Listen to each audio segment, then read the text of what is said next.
Kisah Namrud yang menikahi ibu kandungnya sendiri, karena tak kuasa melihat kecantikan sang ibu. Assalamualaikum warahmatullahi wabarakatuh.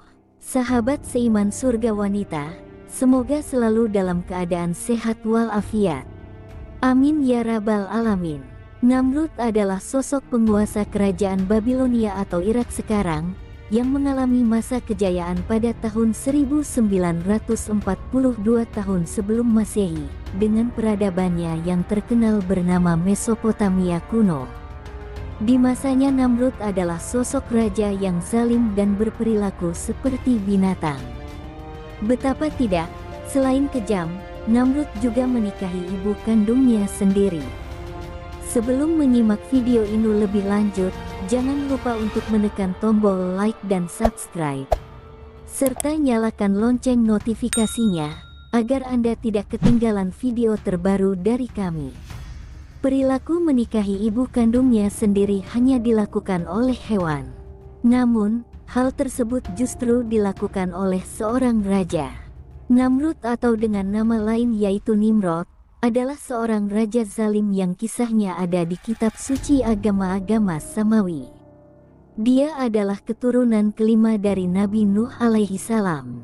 Nasabnya antara lain dari Namrud bin Kanaan bin Hus bin Ham bin Nuh alaihi salam. Tapi ada juga riwayat lain yang mengatakan kalau Namrud bukan anak Kanan tapi anak dari Kus, dan Namrud inilah orang pertama yang mendeklarasikan dirinya sebagai raja atas seluruh dunia.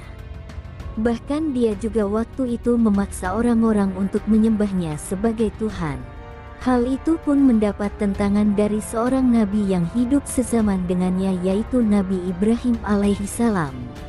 Namrud menikah dengan ibu kandungnya sendiri yang bernama Semiramis atau Samiram. Semiramis sendiri menikah dengan ayahnya Namrud yaitu Kanan, pada saat usianya masih remaja. Namun setelah menikah, beberapa hari kemudian Kanan meninggal dunia. Saat Namrud lahir, dia tidak punya sosok ayah. Sedangkan Semiramis, sebagai wanita yang cantik dan bijaksana, konon dirinya tidak pernah disentuh orang lain. Sehingga Namrud dianggap sebagai anak yang suci. Sejarah asal-usul dirinya lah yang membuat Namrud sesumbar jika dirinya adalah anak Tuhan. Tidak hanya itu, Namrud juga terkenal paling pintar dan paling cerdas di zaman itu di antara teman-teman sebayanya. Namrud juga merupakan penemu ukuran jam. Dia dianugerahi kepintaran dalam hal desain matematika dan ilmu perbintangan. Namrud jugalah yang diyakini menemukan lingkaran 360 derajat.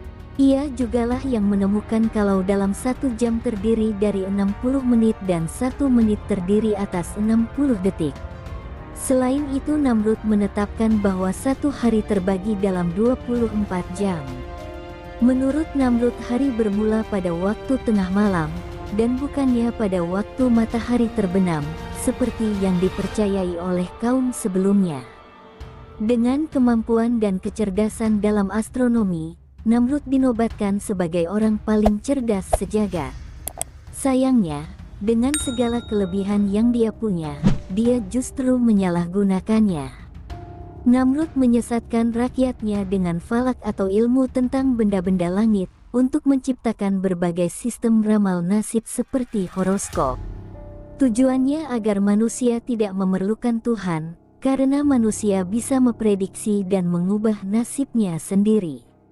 Selain itu Namrud juga membangun banyak bangunan megah dan berhala yang indah, agar manusia kagum akan ciptaannya sendiri.